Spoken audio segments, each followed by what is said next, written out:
Bernardo, buenos días. Señoras y señores, ¿cómo están ustedes? Buenos días. Vamos a empezar hablando de economía y muchas expectativas y también muchas inquietudes en el país por las decisiones que pueda tomar el gobierno que empezó el 15 de enero. Está aquí uno de los analistas económicos más conocidos y reconocidos del Ecuador, el economista Belardo Pachano. Buenos días, doctor Pachano. Gracias por estar aquí. Jorge, un gusto. ¿Cómo ha visto usted los primeros movimientos del gobierno, los primeros anuncios y las expectativas que eso ha creado? Con mucha preocupación, Jorge, con expectativa en realidad para ver cómo se van concretando las cosas, pero indiscutiblemente que a pesar de que la mayoría de las decisiones solo han sido anunciadas, o hay ciertas decisiones que se las ha anunciado, en realidad en el Ecuador se siente un frenazo en la evolución de las actividades económicas. ¿Frenazo? Sí, yo diría que se han suspendido la gran mayoría de las decisiones de inversión en el Ecuador. Y ya hay comentarios y definiciones de política económica que indiscutiblemente nos preocupan y nos preocupan sobremanera. Por ejemplo, aquella definición de suspender todo tipo de inversión en el sector de petróleos, de fijar la actual frontera petrolera como absolutamente inamovible y de determinar que no habrá aumentos de producción, que inclusive habrán algunas reducciones de producción a lo largo de este año, especialmente en los campos encargados a Petroecuador, lo cual lleva a una consideración profunda en el sentido del impacto que esto tendrá en la generación de empleo, en la generación de bienestar de la colectividad ecuatoriana, porque el 80% de la inversión privada ecuatoriana ha estado vinculado con el sector petrolero. 80%. El 80%. Y la historia de los últimos años, de las últimas décadas en el Ecuador, la historia económica y el rumbo del Ecuador ha tenido una dependencia fenomenalmente estrecha con lo que ha ocurrido en el sector energético. De tal manera que una predefinición tan anticipada de la política energética para fijar esta frontera como inamovible, para no dar ningún tipo de incentivo a la inversión o de no tener ningún elemento que nos haga pensar de que el Estado ecuatoriano está buscando una reactivación económica real, nos produce una sensación de, yo diría, por lo menos de preocupación profunda. Porque no hay economía en el mundo, cualquiera que sea la identificación política que tenga esa sociedad, que pueda vivir sin inversión. La inversión no es que es la panacea en la solución de todos los problemas, pero sin inversión no hay generación de empleo, y sin empleo no hay bienestar. Pero simplemente esto que llaman la delimitación de la frontera petrolera hizo que se frenaran las inversiones, que la economía claro, se porque está si usted nada más. O sea, ¿eso bastó para frenar la economía? Es que el 80% de la inversión privada está vinculado a ese sector. Si nosotros queremos despetrolizar al Ecuador, entrar a una etapa, como ahora se dice, post-petrolera, debemos tener un proceso gradual, programado, de sustitución de la importancia del sector energético por otros sectores a los cuales hay que darle atractivos para la inversión. ¿Cómo cuáles? El que sea turismo, agricultura, minería, los sectores que nosotros escojamos, pero el Ecuador no tiene esa estrategia establecida. Y todas las manifestaciones públicas de la política económica han sido manifestaciones, yo diría, poco amigables con la inversión.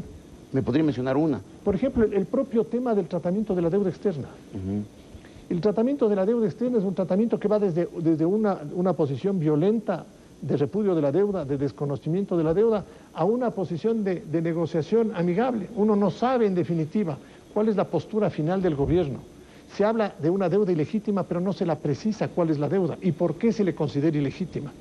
Se habla de una deuda ilegítima y de un problema del endeudamiento y, sin embargo, tenemos un presupuesto o una proforma del año 2007 que requiere de mayor endeudamiento y de un endeudamiento no para fines productivos o para fines que permitan en el futuro aumentar la capacidad de pago del Estado. Entonces, todo esto genera ¿qué diría yo? Un ambiente general que no es propenso para el fomento de la inversión.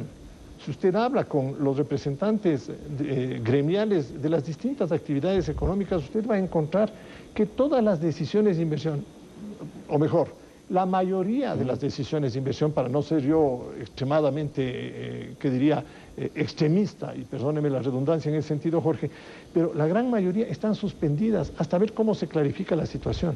Y el daño final es al empleado, al trabajador, a la sociedad, al nivel de bienestar.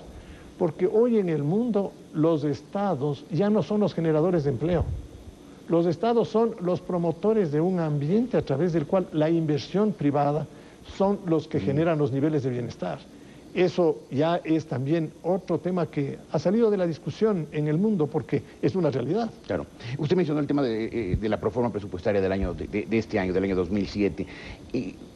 Quizás la sociedad ha reaccionado bien a eso de que se va a disminuir del 40 y tantos al 28 aproximadamente el servicio de la deuda, y eso se lo va a trasladar al sector social. ¿Buena decisión o es electoralista, demagógica? Esto es producto de toda esa estrategia establecida a partir del año 2001-2002, cuando se aprobó la famosa Ley de Transparencia Fiscal y se le puso una camisa de fuerza al Estado ecuatoriano para que no gaste de una manera irresponsable y para que guarde recursos a fin de que pueda crecer manteniendo un nivel de deuda constante o por lo menos irlo reduciendo.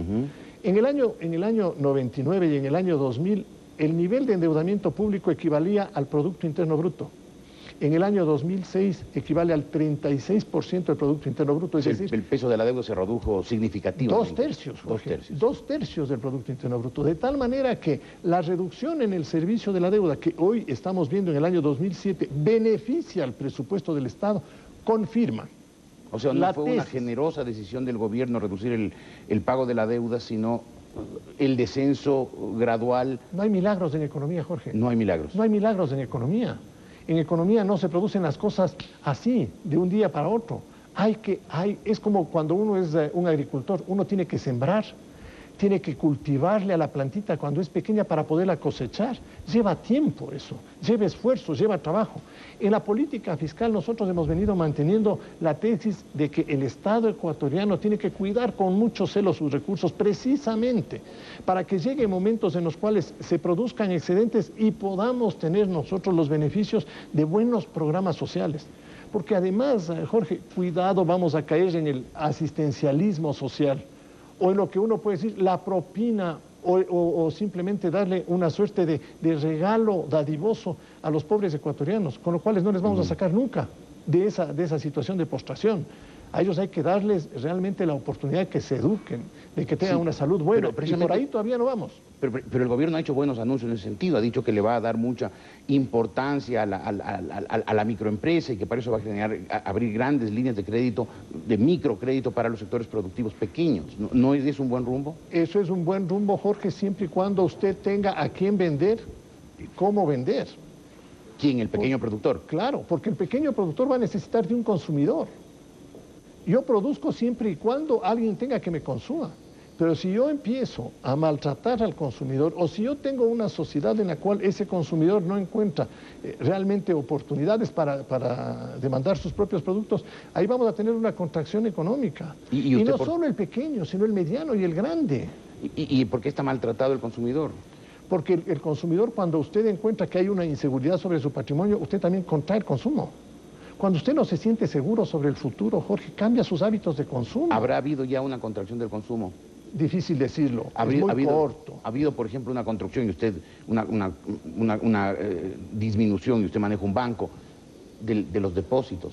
¿Hay fuga de capitales? Es decir, fuga de capitales uno no podría verlo en este momento, pero lo que sí se siente en el sistema financiero es que las tasas de crecimiento de los depósitos ya bajaron notablemente.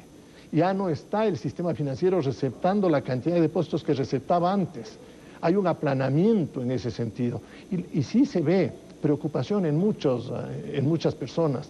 Lo que las personas quieren saber es qué va a hacer la política económica, cómo se va a respetar el derecho de cada uno, cómo se va a incentivar las iniciativas para que se puedan concretar los proyectos o las ideas en realidades. ¿Usted siente que hay algún tipo de amenaza a la propiedad o a la libre iniciativa? ¿Qué piensa usted que va a resolver la Asamblea Constituyente? A cualquier cosa, es un tiro al aire. Eso no es una amenaza, eso no es una incertidumbre, porque no tenemos las reglas establecidas. ¿Por qué no queremos objetivamente sentarnos a conversar y decir, oiga, la reforma política es una reforma que requiere evacuarse en estos campos, en el campo A, en el campo B, en el campo C, y las alternativas y las opciones son estas?